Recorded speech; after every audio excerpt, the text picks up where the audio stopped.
A gente vai aprender nesse vídeo a como começar a utilizar estruturas de repetição.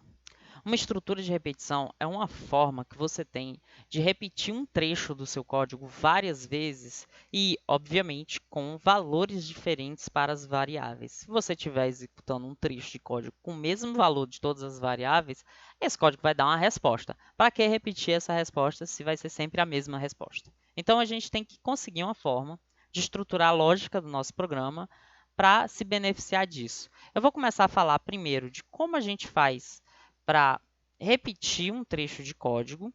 Depois eu vou falar como a gente faz para manipular as variáveis de forma que esse trecho se repita a mesma instrução, a mesma lógica, mas com valores diferentes. Essencialmente, vamos começar com um pequeno problema. Eu gostaria de somar, some todos os números de 1 até 1000. Esse pode ser um problema e eu gostaria de resolvê-lo usando Python. Não queria realmente pegar a fórmula da progressão aritmética, porque talvez eu tenha só 1000 números para somar, que não seja exatamente de 1 até 1000 e eles não sigam exatamente um padrão. Eu quero somar, por exemplo, todos os lançamentos em uma conta bancária. Não segue exatamente um padrão isso. Então, eu vou usar isso de forma didática, mas na realidade, em vez de ser os números de 1 até 1000, imagina que são 1000 números. O que eu poderia fazer? Um jeito é a soma, recebe 1, mais 2, mais 3, mais 4, mais 5, e assim por diante, coisa que não funciona em Python, até 1000. Matematicamente, a gente poderia escrever isso, as pessoas entenderiam, mas alguém ia ter que ir lá na calculadora e colocar cada um desses valores. Isso não vai ser legal para ninguém. E se fossem só 1000, até a pessoa ainda terminaria, mas se fosse 1 bilhão de valores, aí ficaria muito difícil e demorado.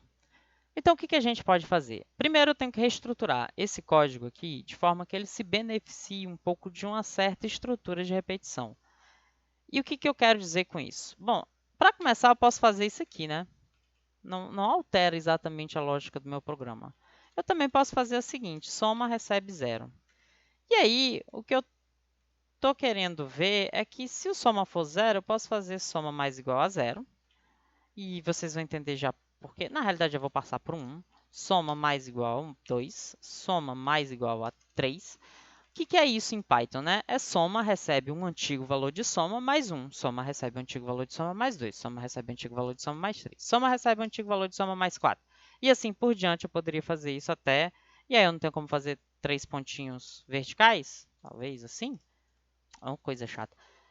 Soma mais igual a 1000. 3 pontinhos verticais não ficaria assim, né? Fica feio, mas enfim, deu para entender. Eu poderia sair escrevendo esse trecho, mas nota que eu tô, e aqui esse é o cerne da questão, eu alterei um pouco a lógica do meu programinha, não tinha quase nada ainda, mas é só didaticamente importante isso, de forma que eu estou repetindo a mesma instrução várias vezes, eu estou mudando o valor aqui, ó. Então, se tivesse uma forma de eu dizer, olha, repita esse conjunto de instruções, variando apenas esse lado direito aqui, ó. No final, se você repetisse isso 1000 vezes, variando um pouquinho cada uma delas, a gente resolveria esse problema. Eu vou botar o resultado disso, depois eu vou explicar o que a gente está fazendo. Então, eu vou fazer justamente isso, né? Com uma estrutura de repetição que a gente chama for. For, coisa, né? Valor, num conjunto. E aqui eu quero todos os números de 0 até 1000. Tanto faz, pode ser o 0. Soma mais igual valor. É isso exatamente que a gente está fazendo. Eu estou dizendo para o Python que eu quero para cada um dos valores no intervalo de 0 até 1000, eu quero que você pegue o soma e vai receber mais igual a valor. Isso quer dizer que o soma vai fazer justamente esses dois trechos, for, valor e soma, vai ser a mesma coisa que soma mais igual a 0, soma mais igual a 1, soma mais igual a 2, soma mais igual a 3, e assim por diante até o 1000. É isso que essas duas linhas estão resumindo para mim. Era tudo aquilo que a gente estava fazendo. Então, agora a gente vai começar a explicar um pouco cada um desses pormenores. Eu acho que o primeiro é range. É o que a gente vai precisar falar primeiro. Eu abri aqui o meu interpretador iterativo para explicar para vocês a função range. Vai ser um pouco mais rápido aqui.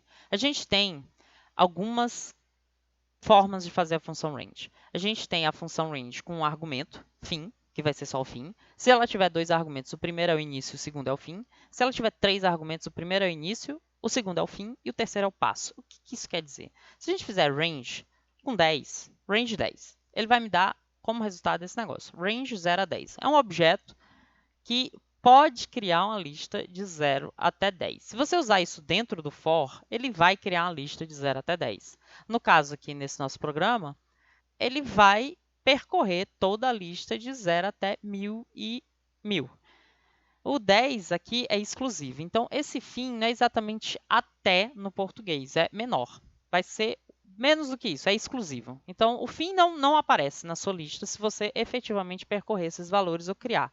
Ele só vai colocar de 0 até 9. E esse é o primeiro ponto. Se só aparecer o fim, o início é o 0.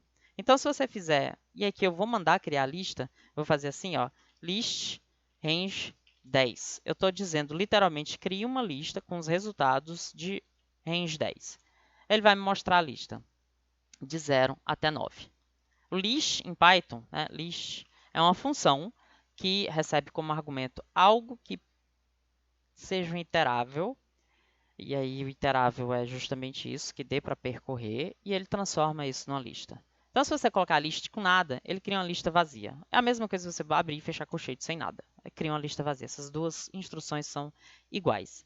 Então, se você fizer, eu só estou fazendo esse list range 10 por enquanto, que é para a gente poder ver como é que fica a lista no final. Não ficar só esse negócio aqui, range 010. Range 010 é algo que começa no 0, termina no 10 e anda de 1 em 1. Então, list range 10 vai mostrar os 10 elementos, list range 100 vai mostrar os 100 elementos, começando do 0 indo até 99.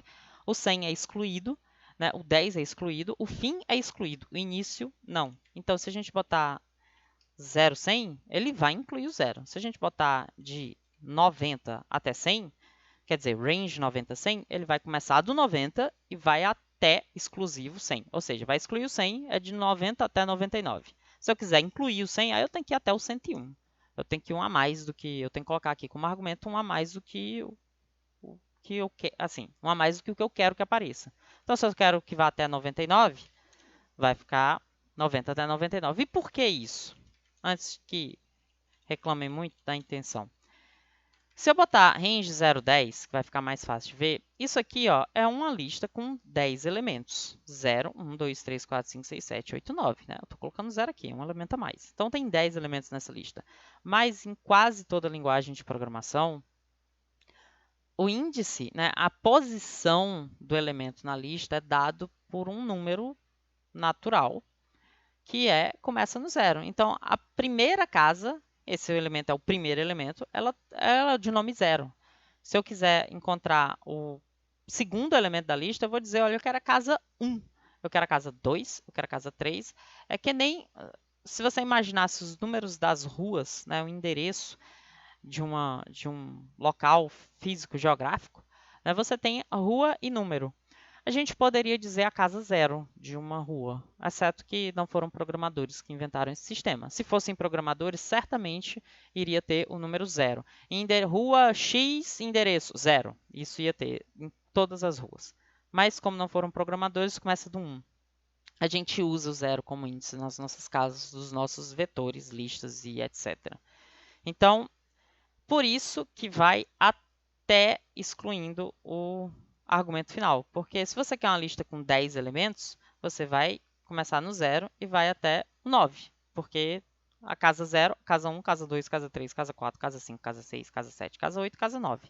É simples assim, é para poder encaixar com a forma que a gente indexa os vetores. E aí faltou o terceiro argumento que eu falei, né, o passo. Se eu colocar aqui 1, 10, início, fim e um 2 de passo, ele vai pular de 2 em 2. Se eu colocar um 3 de passo, ele vai pular de 3 em 3. Se eu colocar 4 passos, ele vai pular de 4 em 4. Se eu colocar 5, vai pular de 5 em 5. Então, basicamente, isso diz qual é o passo da sua progressão geométrica, que o range meio que faz os itens de uma progressão geométrica. E se eu botar negativo? Aí não vai dar certo, porque essa lista vai ficar infinita. Mas eu poderia fazer de 1 até menos 10, pulando de menos 1 em menos 1. Eu começo em 1, menos 1, 0, menos 1, menos 1, menos 1 vai ficar menos 2 e assim por diante, até excluindo o último elemento, vai ficar no menos 9. Então também dá para ir positivo, negativo, de 1 até menos 10. Se você não botar o passo, ele não vai mostrar nada, porque não tem como sair de 1 e o menos 10 ele é menor do que o 1. E aí a forma como o range funciona, a especificação dele vai dizer, olha, não dá. Porque 1 já começou depois do menos 10, a não ser que você especifique um passo. Aí ele vai pulando naquele valor. Agora que a gente já sabe mais ou menos como funciona o range, a gente pode começar a manipular um pouco essas listas, porque essencialmente eu criei as listas aqui, eu gostaria de poder usar as listas. O que é uma lista em Python? Uma lista em Python é um objeto, né? um tipo de dado composto que você pode colocar números, letras, tudo separado por vírgula, cada um desses valores. Eu não quero fazer isso, mas outra lista dentro de uma lista, não tem problema nenhum nisso. Um número em ponto flutuante. Aqui a gente já tem 3 tipos de dados diferentes, não é problema nenhum. Ele criou aqui a lista. Eu dei Enter, ele não deu nenhum erro de sintaxe nem nada. É uma lista que o primeiro elemento dela, ou de casa 0, é 1. O segundo é o caractere A. O terceiro é uma outra lista. E o quarto é 1.0. Eu não vou lidar com listas aninhadas por enquanto. Uma lista dentro de outra lista. Vamos ficar só com lista simples para facilitar a vida. Eu posso guardar o resultado de uma lista em uma variável. Vou chamar aqui lista de números. Eu posso colocar coisas diferentes dentro da lista. Isso não é problema nenhum. Abre colchete 1, 2, 3. Aqui eu tenho uma variável. Se eu mandar mostrar, o que tem dentro de lista números, ele vai me mostrar aqui, abre colchete, 1,2,3. Tem o primeiro valor que é 1, o segundo valor que é 2, o terceiro valor que é 3. Se eu quiser saber qual é o primeiro valor de lista, eu posso fazer lista num, abre colchete, 0, fecha colchete. Isso aqui está dizendo o quê? Olha, lista num, ele é uma lista de vários elementos. Eu quero o primeiro desses elementos, ou seja, o elemento de índice 0. Ele vai me dizer 1. 1 é o primeiro elemento dessa lista. Num 1 é o segundo elemento dessa lista. Lista de números 2 é o terceiro e último elemento dessa lista. E, professor, se eu botar 3, aí ele vai dizer, olha, perdoe, deu erro, erro de índice. O índice está fora do intervalo ali que dá para a lista, né? O lista 0, ele é uma posição, lista 1 é uma posição, lista 2 é uma posição. Lista 3 não dá, meu filho. Olha, é casa 0, casa 1, casa 2, não existe a casa número 3. Então, ele está dizendo, olha, é um erro, você está tentando pegar um elemento da lista que não existe. Mas o menos 1 existe. O menos 1 é indo de trás para frente. Se você bota um índice negativo em Python, ele vai de trás para frente na lista. Menos 2, ele existe, é o 2, né? É a penúltima casa. O menos 1 é a última casa, o menos 2 é a penúltima casa e o menos 3 é a antepenúltima casa e assim por diante. Você pode fazer isso também. São formas diferentes de indexar, mas você não pode colocar a casa 3. A casa 3 não existe ainda nessa nossa lista. A gente pode até fazer ela. Então, deixa eu sair aqui e vamos voltar lá no nosso programa. Na realidade, não era para ter saído, não. Vamos voltar lá. Eu vou fazer uma lista de números vazia. A gente aprendeu como é que acessa um elemento por índice. Falta adicionar e remover elemento, eu gostaria de fazer isso com vocês. Uma forma de adicionar elemento, lista num.append. Essa é a função embutida de listas. Então, se você tem uma lista, você pode botar esse ponto .append, que a gente chama de método, quando é uma função embutida de alguma estrutura. Eu vou tentar didaticamente dizer assim. Eu vou colocar o 1. E aí, se eu mandar mostrar minha lista de números, ele coloca o 1 na minha lista. Olha, e se eu quiser colocar o 2 agora? Ele vai colocar no final da lista. E é sempre assim, o append, se você não fizer mais nada, ele sempre vai colocar no final da sua lista. Isso está em ordem, mas pode sair da ordem, basta eu colocar um 3. Então, ele sempre coloca no final da lista. Se você quiser remover alguma coisa, você pode fazer pop. Se você não fizer nada, ele remove o último elemento. Na realidade, ele não só remove, ele te retorna esse último elemento. Então, se você fizer do jeito que a gente colocou aqui, eu tinha uma lista com 1, 2, 100 e 3, eu fiz lista num pop, ele pega o último elemento e remove da minha lista. Então, se eu mandar mostrar a minha lista agora, só tem 1, 2 e 100, porque ele removeu o último elemento. Ele não só remove, como a gente pode capturar isso, né? Vamos botar aqui valor recebe lista num.pop. E aí, o valor, ele está guardando 100, porque o último elemento da lista era o 100, eu removo ele da lista e retorno isso. Retornar no sentido de que, olha, esse é o valor resultado de lista num pop. É o último elemento da lista e com uma consequência ou um efeito colateral de que a lista vai perder o seu último elemento. Eu vou adicionar de novo 100 na lista, né? Lista num, opa, vamos lá, lista num.append, eu vou adicionar agora o 7 na minha lista, só para ela ter 3 elementos e a gente poder ver outra forma de utilizar o pop. Vamos mostrar ela aqui para todo mundo ver. 1, 2 e 7. Eu quero tirar o segundo elemento da minha lista, né? O 2, no caso. Eu posso fazer lista pop. E aqui a segunda casa qual é? É a de número 1. A casa 0 é a primeira, casa 1 é a segunda. Então, a casa de número 1 é a que vai ser removida agora. Puf, removeu 2. E aí, se eu botar a lista num, ele reajusta tudo, mantendo a ordem do jeito que estava antes. Ele só tira o elemento 2 da minha lista. Isso é uma das formas de você adicionar e remover o elemento da lista. Tem várias outras formas de utilizar a lista, tem várias coisas que a gente pode fazer com lista. Vai ficar para frente. Eu só quero o rudimentar de lista agora, para a gente poder trabalhar com o for e o while de forma engrandecedora. Agora que a gente tem como mexer com range, né, para criar essas listas de forma agradável. Ou, pelo menos, se eu não quiser criar, saber como é que está funcionando aí, como é que eu itero, ou como é que eu faço alguma coisa que dê para eu percorrer mudando só os valores. Como eu consigo criar listas? Acessar um elemento por índice, adicionar, remover elemento, adicionar e remover elemento. Agora a gente pode passar para a parte 2, que é o for. Então, vamos lá. Vamos para o nosso for aqui. Aqui a gente já tem um for valor in conjunto. O range, ele cria algo que pode ser um conjunto, então serve, né, para os nossos efeitos didáticos. É a mesma coisa que uma lista com 1001 elementos, do 0 até o 1000. São 1001 elementos aí. E ele vai executar essa instrução em todos esses elementos. O que a gente faz para utilizar o for? Né? Quais são os casos de uso? Por exemplo, esse. Eu quero somar todos os elementos de alguma coisa. Eu quero iterar em cima de algum conjunto executando a mesma função em todos os elementos desse conjunto, ou acumulando valor, ou seja, fazendo a soma, mas eu quero manipular cada um dos elementos desse conjunto. Eu vou colocar aqui um outro exemplo, e aí eu retorno para vocês quando eu tiver escrito já alguma coisa. Aqui eu coloquei um outro problema, um pouquinho diferente, que é, em vez de somar, vamos multiplicar todos os números de 1 até 1000. E aqui está com erro esse programa, está com erro proposital para a gente ver o que está acontecendo. Eu tenho um produto que vai começar com 1, eu posso até começar com 0, vamos mexer em nada. Vou rodar.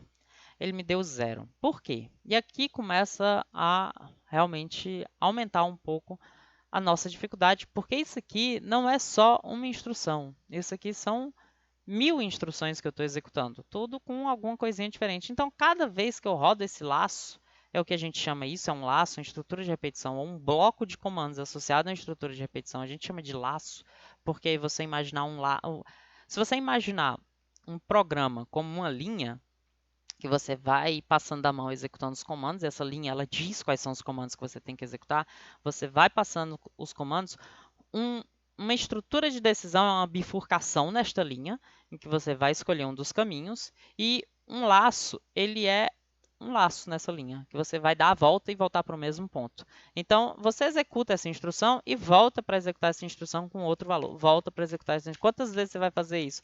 Bom, depende de quantos elementos tem nesse conjunto aqui. Né? Quantos elementos tem nessa estrutura aqui? Tem 1000 elementos, então eu vou executar isso aqui 1000 vezes. E depois eu continuo a partir daí. Aqui a gente tem um bug que é o produto recebe 0. Na realidade, não está me mostrando a multiplicação dos mil números, ou 1000 fatorial. Para começar, produto recebe 0. Qualquer coisa, né, vai ser produto recebe ele multiplicado pelo valor, 0 vezes qualquer coisa dá 0. Então, essa instrução vai fazer 1000 vezes 0 multiplicado por alguma coisa. O resultado é 0. Isso vai ser acumulado em produto, que vai ser multiplicado pelo próximo valor, que vai ser acumulado em produto. O 0 continua multiplicando e dando 0. 0, 0. Ok, não vai dar certo. Então, 1. Vamos rodar. Ixi, continua 0. Por quê? Se eu for usar o depurador, aqui eu posso rodar um depurador. Essa bolinha vermelha está dizendo que é para ele parar por aqui. Então, quais são os valores das minhas variáveis? Produto está com 1, valor está com 0, porque o range ele começa no 0 se eu não passar um argumento inicial. Então, vai ficar 1 vezes 0, o resultado é 0. Aí o produto ficou com 0. 0 vezes o valor agora que é 1, o resultado é 0. Vai ser acumulado em produto. 0 vezes o valor que agora é 2, o resultado é 0. E assim por diante. Vamos parar porque já descobri qual é o bug. O bug é porque valor, o primeiro elemento do que seria a lista de 0 até 1001, ou até 1000, desculpe, é 0. Aí vai ficar produto, que é 1 vezes 0 dá 0, vai ficar tudo 0. Então, vamos botar aqui, começando de 1, como a gente viu que o range funciona, vamos rodar o depurador. O depurador ele é interessante porque ele me mostra aqui do ladinho, ó, vocês estão vendo, todos os valores de todas as variáveis do meu programa enquanto está executando. E essas bolinhas vermelhas me dizem que onde é que ele parar. Em vez de eu ficar fazendo isso na mão, em vez de eu ficar fazendo um print, ele faz isso para mim e fica mais fácil encontrar os bugs do meu programa assim. Então vamos lá. Para cada valor no range de 1 até 1001, produto multiplica valor. Começa, né, a primeira vez que entra aqui, nesse que vai executar a instrução 6, o valor está valendo 1, porque o range já começou de 1. O produto está valendo 1 porque foi aqui, foi a atribuição que eu fiz. Na hora que eu executo essa linha 6, ele volta para a linha 5, porque ele vai olhar o segundo valor nesse conjunto. E aí ele faz isso. Agora, na hora que ele for executar essa linha produto vezes valor, o produto é 1, valor é 2, 1 vezes 2 dá 2, isso vai ser acumulado em produto. Então, o produto passa a valer 2, voltou para a linha 5, porque ele volta para o início do for. E aí, o início do for vai dizer o quê? Valor tem que passar a ser agora o terceiro elemento do meu range de 1 até 1000. O valor passa a ser 3 e assim por diante, e assim por diante. Eu vou acumulando os valores, multiplicando por produto e acumulando o resultado todo em produto. E assim por diante, até... Meu filho, vamos embora. Tá bom, eu vou só pular aqui porque ele vai ficar iterando nesse negócio para sempre. Então vamos só rodar esse programa aqui para a gente ver qual é o resultado disso. É um número razoavelmente grande, né? 1000 fatorial, basicamente, foi o que a gente fez aí. Vamos ver outro caso de uso de se fazer o for. Aqui, imagina que eu tenho uma lista de logins do meu sistema. Não se faz exatamente assim na vida real, mas eu tenho uma lista de logins que, quando o usuário digitar um login, eu quero ver se bate com a minha lista de logins, para ver se eu posso deixar o cara entrar no sistema. Então, vamos fazer o seguinte. Vou botar aqui primeiro um print, né? Digite seu login. Eu não estou fazendo int, eu não estou fazendo main, eu não estou fazendo nada daquelas outras coisas que a gente faz nos exercícios, porque eu não vou fazer teste automático nisso. É só forma didática. Login, recebe, input. Aqui, pronto. O usuário vai digitar seu login. No final da linha 10, eu já tenho a lista que eu defini logo no começo dos logins. Não, normalmente não é assim que a gente faz, a gente recebe isso de um arquivo texto. E ele recebeu o login, está na variável login. E aí o que eu quero fazer? Eu quero saber se o usuário, se o que ele digitou está lá na minha lista de logins. Então o que eu posso fazer? Para login no sistema, eu não sei, a gente tem que dar um nome de variável para sentido. Login para, ou posso botar só valor em lista de logins. Eu não preciso desse nome da variável, poderia dar qualquer um. E aí o bloco de comandos. O bloco de comandos pode ser qualquer comando. Então, o que eu tenho que fazer aqui? Na realidade, eu estou procurando se o login está na minha lista de logins. O login que o usuário digitou, a variável chamada login. A sintaxe do for é assim. Agora, acho que já faz um pouco de sentido eu falar da sintaxe do for.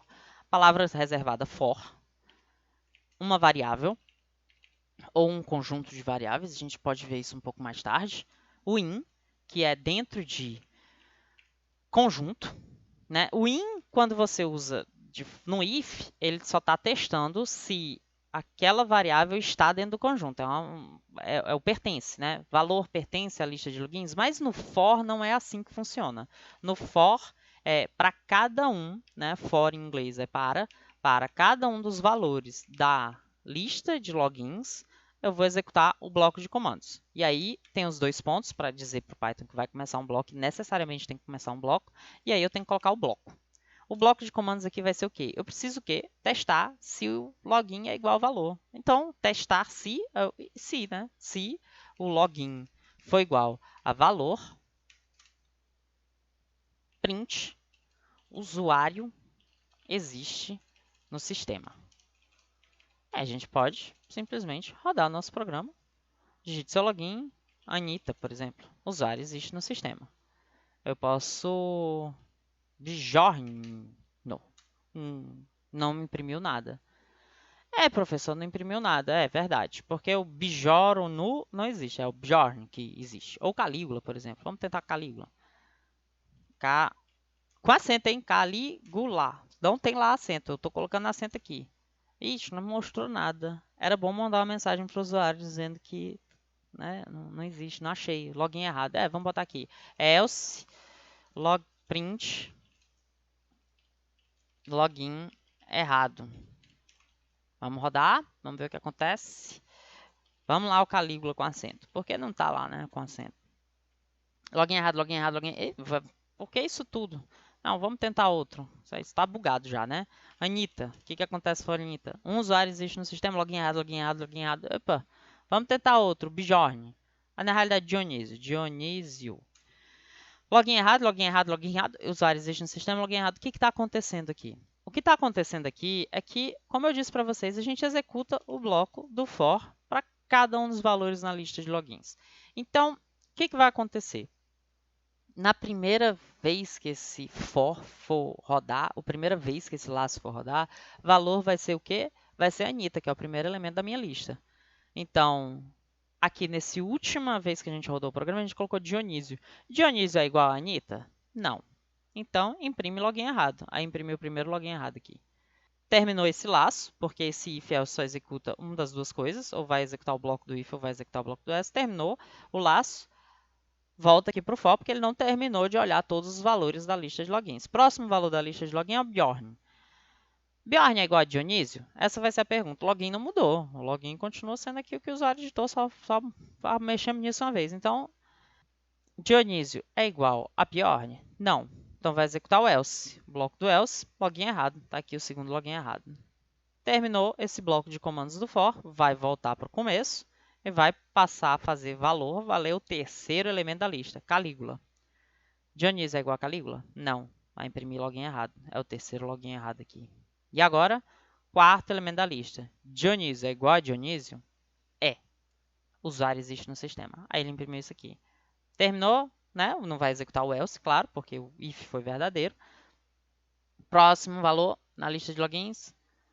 Dionísio é igual a Imael? Não. Então vai imprimir login errado. Não está fazendo o que a gente gostaria, né? Eu só queria mostrar só uma vez a mensagem. Não precisa mostrar para todas as vezes. Eu também só quero saber se existe no sistema.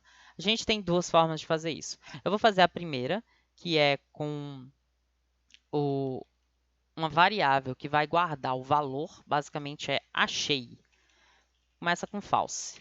Basicamente, eu vou procurar se o meu login ele está lá dentro da lista de logins. Essa variável é uma variável que vai dizer, olha, aqui é falso. Né? A princípio, eu não achei esse login lá dentro da lista, eu só vou achar se eu procurar. Então, para cada um dos valores dentro da lista de logins, eu vou fazer a seguinte coisa. Eu vou pegar e colocar...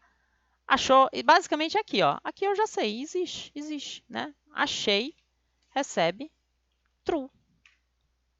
Então, se eu encontrar de fato um valor, né, que bate com o meu login, em algum momento, né, percorrendo toda a lista, que esse for valor na lista de login, se em algum momento isso for verdadeiro, achei recebe true. Se não, não faz nada, meu filho. Porque, a princípio, essa instrução só vai ser executada, 15ª, se em algum momento você tiver um valor dentro da lista de logins, ele vai percorrer sequencialmente e vai aplicar esse comando em todos eles. Né? Vai aplicar esse comando if em todos eles. Então, esse if, se em algum momento ele for verdadeiro, ele vai fazer com que achei vire true. Como achei era falso aqui no comecinho, na linha 16, o achei só vai ser verdadeiro caso algum login tenha batido com valor. Quer dizer, o login tenha batido com algum valor. Então, aqui eu posso fazer um outro if se achei, basicamente, se achei for verdadeiro. Se você botar if assim com a variável que é true ou false, só vai ser verdadeiro se for true, né? Print usuário existe no sistema. Else print login não encontrado. Se a gente rodar agora esse programa do jeito que está aqui, aí sim, Dionísio, usuário existe no sistema, só mostra uma vez. Por quê? Porque aqui ele não está exibindo nada. Aqui ele só está fazendo a seguinte coisa. Olha, eventualmente achei o usuário aqui. Eventualmente isso aqui só vai ser verdadeiro se realmente essa variável ficar verdadeira no final. Achei só vai ficar verdadeiro se for executada a linha 15. A linha 15 só vai ser executada se em algum momento o login for igual a valor. E login só vai ser igual a valor se em algum momento o login que o usuário digitou estiver lá dentro da lista de logins. Então, essa é uma das coisas talvez mais complicadas que a gente tem que levar em consideração na hora de programar. O que é verdadeiro em que momento do programa? Aqui eu fiz achei, recebe, falso. Então, incondicionalmente, achei vai ser falso na linha 12.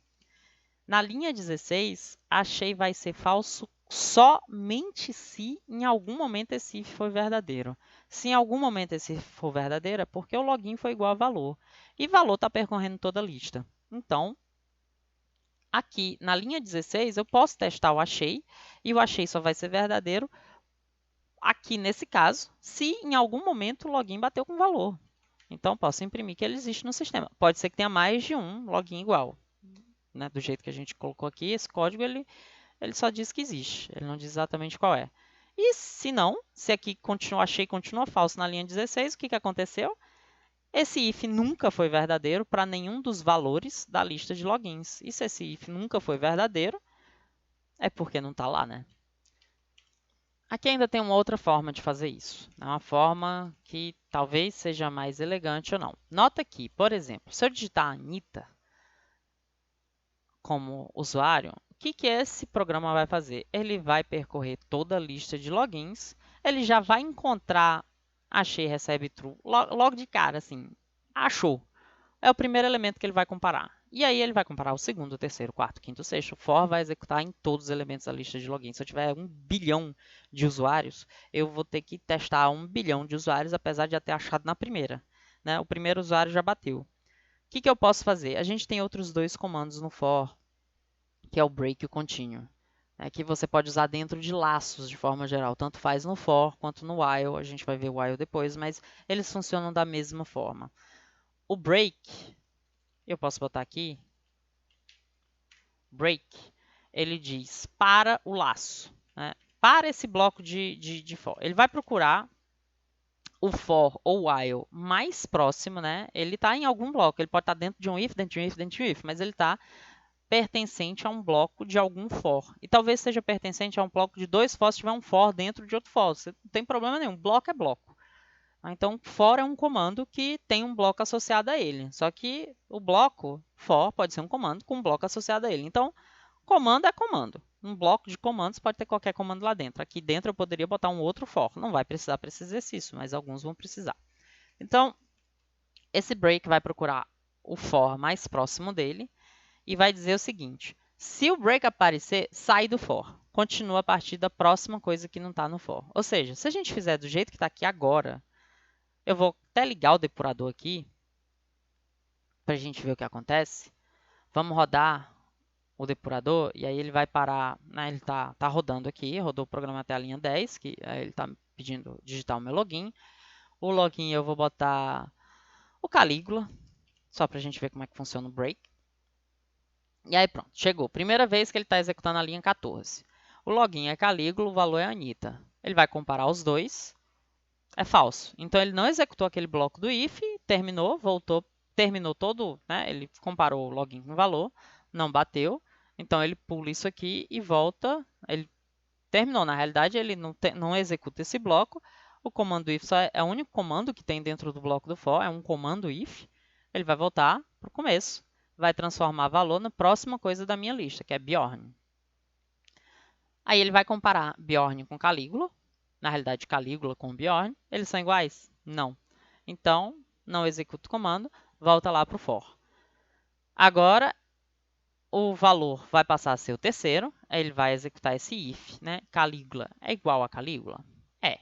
Então, ele vai entrar no bloco do if, que basicamente executa sempre que o teste, a condição do if for verdadeiro. Achei vai receber verdadeiro, olha aqui, achei virando verdadeiro. E aí ele vai executar o break. Assim que ele executa o break, ó, saiu, tá vendo? Foi para a linha 17. Porque o break está dizendo, olha, pode parar o for aí, pode continuar. Não precisa continuar fazendo os laços, já fiz o que eu queria, achei. E aí ele vai fazer esse if. Achei, o achei é verdadeiro, então ele vai executar print usuário existe no sistema, acabou seu programa. Então é o jeito da gente economizar. Né? O break, você está dizendo, olha, pode parar a execução do for. Eu já achei o que eu queria. Quer dizer, já fiz o que eu queria. Eu não preciso continuar iterando, eu não preciso continuar executando esse laço para o resto dos valores na lista de valores. Não preciso disso. Já fiz o que eu queria. Já achei. No nosso caso, a gente só está achando, achei. O contínuo, ele faz um pouco diferente. Eu vou colocar aqui só para a gente ver como a gente já está entendendo esse programa. O contínuo, ele pula a execução para o próximo. Aqui não vai fazer diferença, porque não tem nada. Deixa eu fazer print. Rodou. Terminou a execução desse laço. Uma das iterações desse laço. Terminou uma das iterações. Pronto. Porque não é execução do laço, a gente fala laço bloco, né? Na realidade, o laço é o bloco. Não é exatamente cada execução do laço. O laço é o bloco inteiro. Que é um bloco especial, porque ele vai ser repetido. Vamos rodar desse jeito, agora com contínuo em vez do break. O break para a execução do for e pula. Não precisa continuar rodando o laço. Acabou. Já fiz o que eu queria. O que é que faz o contínuo? O contínuo, ele digita seu login, então vamos botar aqui o Calígula de novo. Parou aqui na instrução 14, né? Rodou aqui esse negocinho. Valor é Anitta. O login é Calígula, foi o que eu digitei. Ele começou com o primeiro valor de for, achei ainda está falso. Vamos para a próxima instrução. Aí ele vai executar, ó, executou o comando if, comparou os dois, foi falso, então o próximo comando do bloco. O próximo comando do bloco é sprint, terminando as iterações desse laço, ele vai mostrar aqui, terminando as iterações desse laço. Ok, voltou para o começo do for, em que ele vai atualizar o valor para o próximo elemento da lista. E agora vai virar Bjorn, virou Bjorn aqui. Compara Calígula com Bjorn, falso, vai passar para o próximo comando desse laço. O próximo comando é print, terminou uma das iterações do laço. Vai imprimir isso na tela, segunda vez. Terceira vez que ele vai executar esse for. Valor vai receber o terceiro elemento, Calígula. Calígula comparado com Calígula, achei verdadeiro. Vai receber verdadeiro. Foi. Agora a gente está no comando contínuo. Quando a gente faz o comando contínuo, ele não imprimiu em print. Ó, pulou, voltou. Quando você executa o contínuo, você está dizendo, olha, pode parar a execução dessa iteração do laço e passar para a próxima. Eu não preciso continuar a iteração desse laço. Você pula para o próximo, você volta lá para o comecinho do for, essencialmente, e já passa para o próximo elemento da lista. Agora, Calígula vai ser comparado com Dionísio, e aí vai imprimir, terminando as iterações desse laço. Nota que eu pulei a iteração, eu pulei isso aqui. Na hora que você encontrou contínuo, você disse, ok, pode parar o que está fazendo nesse bloco, né, nesse laço aqui, e vamos para a próxima iteração. É tipo assim, já fiz o que eu tinha que fazer, pode ir para a próxima. E aí, pronto. Terminando as iterações desse laço. Achei, o usuário existe no sistema. Aqui tem também, para finalizar, a gente tem o else de um for. Eu vou deixar o while para outro vídeo, esse aqui já está ficando extenso. Mas aqui tem uma parte do else do for, que também tem no while. O break, continue, else, eles funcionam da mesma forma no for e no while. Eu só vou deixar o while para depois, porque vai ficar um vídeo muito extenso. Então vamos lá. O else. Vamos colocar um else agora. Else. Print. Eita. Só um eita. Esse else, ele é desse for. E aí ele já está me dizendo aqui, ó. Tá reclamando, o PyLint está dizendo que isso aqui não tá um Python muito legal não, porque eu estou usando um else de um loop, de um laço, porque for e while são laços, sem um break. Eu vou explicar o que faz o else. O else, e aqui eu vou botar um break. O else é o seguinte, o for ele vai executar uma vez para cada um dos elementos da lista de logins, exceto se ele encontrar um break no meio do caminho. Se você encontrar um break no meio do caminho, do jeito que a gente estava fazendo isso aqui, ele para a execução do for e sai. Acabou o for. Na mesma hora, ele olhou isso aqui, é como se fosse um return de uma função, para aqueles que estão já vendo as coisas de função. Mas ele simplesmente para de executar o for e pula para a próxima instrução. No caso, esse comando é um comando só, né? É for com else. O else faz parte desse for. O else ele vai continuar quando você tem um break, você sai do for completamente, ou seja, é do comando for como um todo. Então, o que eu estou querendo dizer com isso? O break, se o for encontrar um break, ele para a execução do for, pula o else e vai para a próxima instrução. No nosso caso aqui, ele vai para o achei. Se ele não encontra o break, na hora que você termina todas as iterações desse laço, aí ele executa o comando do else. Basicamente, o else de um loop, de um laço, ele vai ser executado se e somente se o laço não terminar por conta de um break. Ah, mas e se tiver contínuo? Não estou falando de contínuo, só estou falando de break. Else executa se e somente se o break não executa. Então, se você der um break, pula todo o resto do for. E esse else faz parte do for. Então, pula ele também. Aqui, se a gente rodar isso, né, do jeito que está aqui com esse break, com esse else, se eu digitar Anitta, por exemplo, que é logo o primeiro usuário, o usuário existe no sistema. Por quê? Não imprimiu nenhum print? Não imprimiu, porque Anitta é o primeiro usuário. Então, logo no primeiro valor, vai ser Anitta, login Anitta. Bate com o valor Anitta, achei, recebe true, break, cai, acabou o for. Pode pular logo para a próxima coisa que não tem nada a ver com for, com esse for, pelo menos, que é esse if aqui. O usuário existe no sistema. Se eu digitar agora Bjorn, ele vai mostrar um dos termos das iterações desse laço e o usuário existe no sistema. Por quê? Na primeira vez que você executa esse laço, o valor vai ser Anitta. O login Bjorn não é igual a Anitta, não vai executar isso, vai executar, quer dizer, não vai executar o bloco do if, vai executar esse print, porque né, if foi falso, então não executa o bloco, passa para a próxima instrução é 17, terminando as iterações desse laço, volta aqui, atualiza o valor para ser o segundo elemento da lista, aí sim, vira Bjorn. Bjorn é igual a Bjorn? É. Achei, recebe true. Ok. Break. Pula tudo agora. Acabou o for, morreu o for. Vamos lá para a próxima instrução. É a 20. Se achei é verdadeiro, e é porque Bjorn é igual a Bjorn, então rodou isso aqui, a 15ª instrução. Achei, é verdadeiro, print usuário existe no sistema, está aqui e acabou. Né? O programa não tem nenhuma outra instrução, esse else não vai ser executado porque o if foi verdadeiro. E se eu colocar, né, colocando Anitta, Bjorn, Calígula, Dionísio, Ei, Mael, sempre vai rodar o break, porque esse if vai ser verdadeiro em algum momento. Então, em algum momento, esse break vai ser rodado antes do for acabar, e aí o else não vai ser mostrado. Então, aqui, se eu colocar lá, por exemplo, login eita, aí ele mostra os terminando das iterações, que é toda vez que o login não foi igual ao valor, e não vai ser porque não é igual a nenhum deles, então ele vai imprimir isso 5 vezes, está aqui, terminou das iterações desse lá 5 vezes, imprimiu o eita, porque o break nunca rodou, porque o login nunca foi igual ao valor, porque não é, né? Eu coloquei lá, não está nessa lista nenhuma, e aí aqui eu poderia colocar, olha, login não encontrado, poderia justamente vir aqui, né? Em vez de fazer esse else aqui embaixo, talvez ficasse até mais natural pela lógica. Faz diferença para o programa? Não, ele executa, ele resolve o mesmo problema, descobrir se um usuário está no sistema ou não. E aqui é usuário não encontrado. Basicamente, se chegar a rodar esse else, é porque nunca rodou o break. E nunca rodou o break se o login nunca bateu com valor. Então, essencialmente, fazendo desse jeito aqui, a gente tem no final, esse else só vai realmente imprimir, só vai existir se o achei foi falso para sempre. E aí a gente pode até tirar esse negócio aqui, ó. Pronto.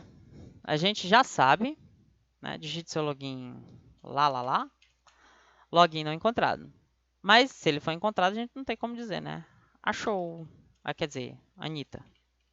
Ele não imprime nada. Por quê? Porque não tem nenhuma instrução para dizer imprime quando ele foi achado.